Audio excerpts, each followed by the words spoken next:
ദിനവൃത്താന്തം 1 പുസ്തകം അധ്യായം 10. ഫെലിസ്ത്യർ ഇസ്രായേലിനോട് യുദ്ധം ചെയ്തു. ഇസ്രായേല്യരോ ഫെലിസ്ത്യരുടെ മുമ്പിൽ നിന്ന് ഓടി ഗിൽബോവ പർവ്വതത്തിൽ നിഹതന്മാരായി വീണു.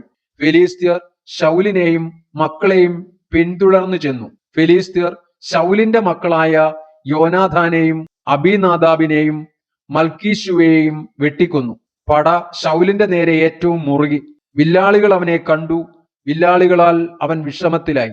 അപ്പോൾ ശൗൽ തന്റെ ആയുധവാഹകനോട്, ഈ അഗ്രചർമ്മികൾ വന്ന് എന്നെ അവമാനിക്കാതിരിക്കേണ്ടതിന് നിന്റെ വാൾ ഊരി എന്നെ കുത്തുക എന്ന് പറഞ്ഞു. അവന്റെ ആയുധവാഹകൻ ഏറ്റവും ഭയപ്പെട്ടതുകൊണ്ട് അവന് മനസ്സ് വന്നില്ല. അതുകൊണ്ട് ശൗൽ ഒരു വാൾ പിടിച്ച് അതിന്മേൽ വീണു. ശൗൽ മരിച്ചു എന്ന് അവന്റെ ആയുധവാഹകൻ കണ്ടപ്പോൾ താനും അങ്ങനെ തന്നെ തന്റെ വാളിന്മേൽ വീണു മരിച്ചു.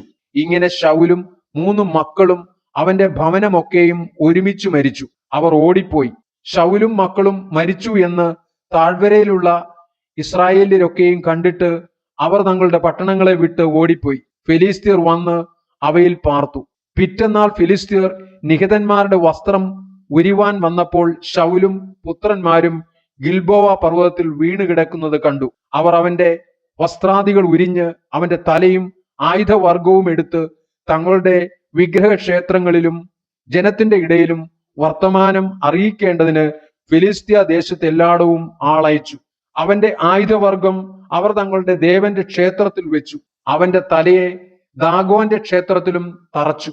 ഫിലിസ്ത്യർ ശൗലിനോട് ചെയ്തതൊക്കെയും ഗിലെയാദിലെ യാബേശ് മുഴുവനും കേട്ടപ്പോൾ ശൂരന്മാരെല്ലാവരും പുറപ്പെട്ട് ശൗലിന്റെ ശവവും അവന്റെ പുത്രന്മാരുടെ ശവങ്ങളും എടുത്ത് യാബേശിലേക്ക് കൊണ്ടുവന്നു. അവരുടെ അസ്ഥികളെ യാബേശിലെ കരുവേലകത്തിൻ കീഴിൽ കുഴിച്ചിട്ട് 7 ദിവസം ഉപവസിച്ചു. ഇങ്ങനെ ശൗൽ യഹോവയോട് ചെയ്ത അതിക്രമം ഹേതുവായും യഹോവയുടെ വചനം പ്രമാണിക്കായികയാലും വെളിച്ചപ്പാടത്തിയോട് അരുളപ്പാട് ചോദിച്ചതിനാലും മരിക്കേണ്ടി വന്നു. അവൻ യഹോവയോട് അരുളപ്പാട് ചോദിക്കായികയാൽ അവൻ അവനെ കൊന്ന് രാജത്വം ഇശ്ശായിയുടെ മകനായ ദാവീദിന് കൊടുത്തു.